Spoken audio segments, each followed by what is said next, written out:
The main purpose of this exercise is to keep it smooth and even through the poles.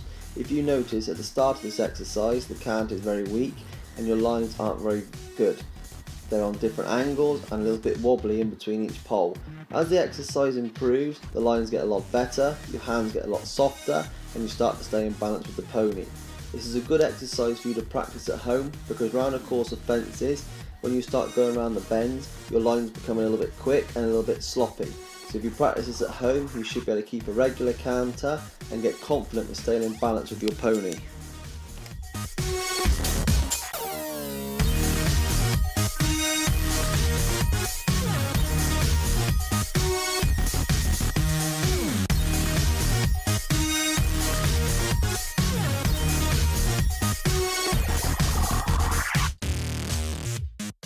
Moving on from the pole exercise, again the poles into the grid are encourage the horse to stay on a regular canter and keep its shape throughout the jump. This again is another good exercise for yourself to practice at home.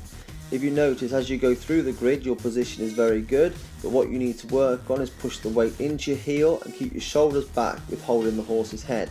When linking the jumps together, the stop arises because of the diagonal line. This is obviously the horse's party trick and something you need to practice. From a rider's point of view, you must come onto the diagonal line, sit up tall, hold the horse's head and get your right leg on so he can't run out to the right. Again, something that needs to be practiced at home because this problem seems to occur quite often.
What you need to practice with this exercise is to make sure that you're sitting up tall, your reins are short, and you ride a nice even turn over all three poles. Not that one pole is a certain shape and the other pole is a different shape to the previous. So what we want is a nice even loop over all three poles. This is something that can be practiced at home.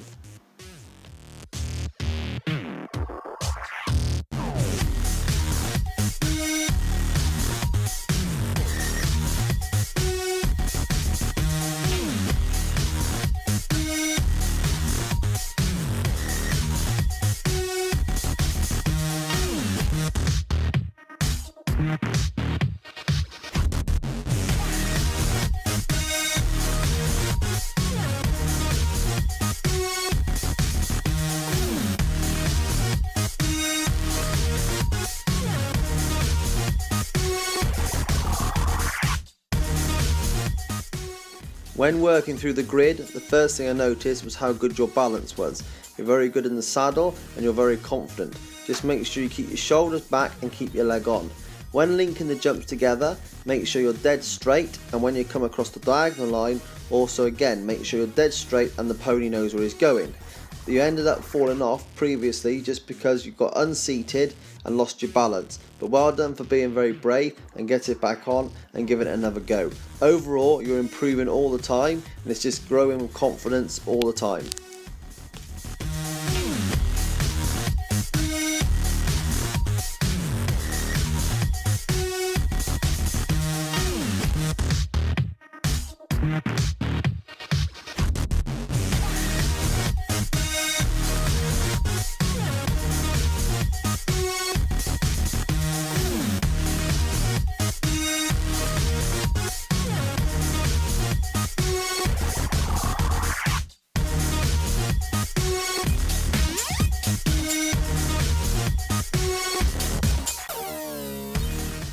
As I've said to the previous two riders, The main purpose of this exercise is to get it smooth through all 3 poles.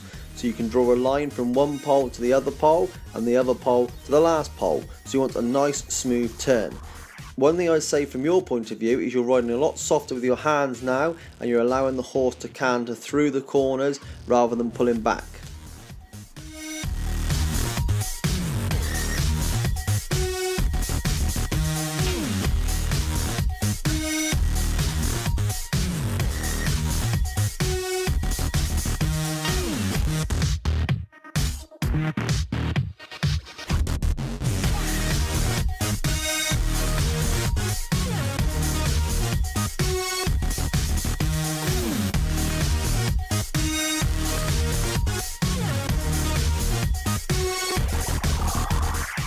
Moving on to jumping through the grid, again going back to the previous exercise, you are riding a lot soft with your hands like I previously said, but make sure you keep your lot of leg on so you're riding fluent and forwards after each fence. Not that you land over one fence, lose your balance, pull back with the hand and then you lose power and impulsion to the next jump.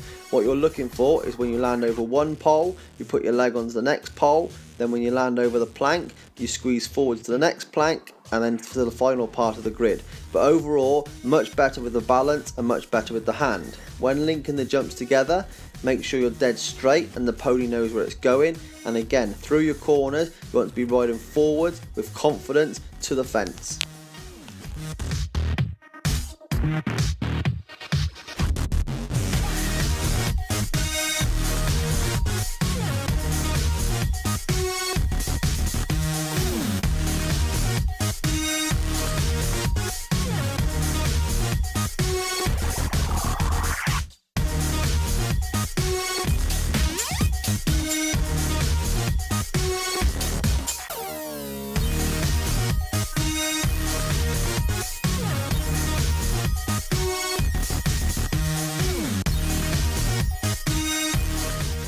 This exercise is a very good exercise for you to practice at home, because as we spoke about in previous training sessions, this horse finds it very hard to canter through the corners.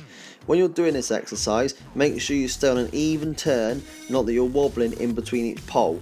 This horse should canter evenly through the corners to one pole, to the next pole, to the last pole. From your point of view, you want your weight into your lower leg, with your lower leg on all the time, and there should be a contact from your hand down the rein to the horse's mouth. What I see from these clips is when you're turning, the reins are loose and there's no contact. This is something that has to be addressed.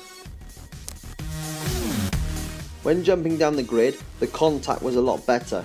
You were following the contact down the rein and keeping your position in between the jumps, so this was very good. When moving on to linking the jumps together, yes, you are very straight, but as you come around the corner, from my point of view, I see you leaning forward, dropping the hand and throwing the reins at the horse. What we're looking for is you sitting up, keeping the canter together, and there is a constant contact down the rein, so as you come round the corner, the horse knows where it's going. If your reins are loose, he can run out at any time.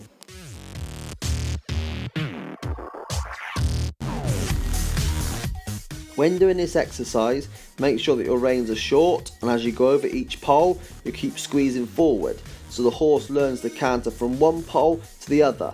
Not that he canters over the first pole, then falls in a heap over the second, and then is trotting to the third.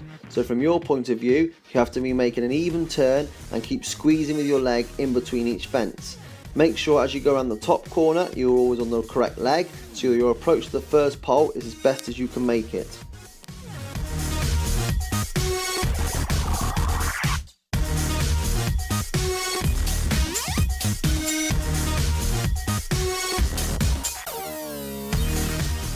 When linking the jumps together, the same problems occur. What we're looking at from you is we're looking for the horse to land over one fence, and the first stride it takes away from the fence is a positive stride, so it makes your life and his life easier.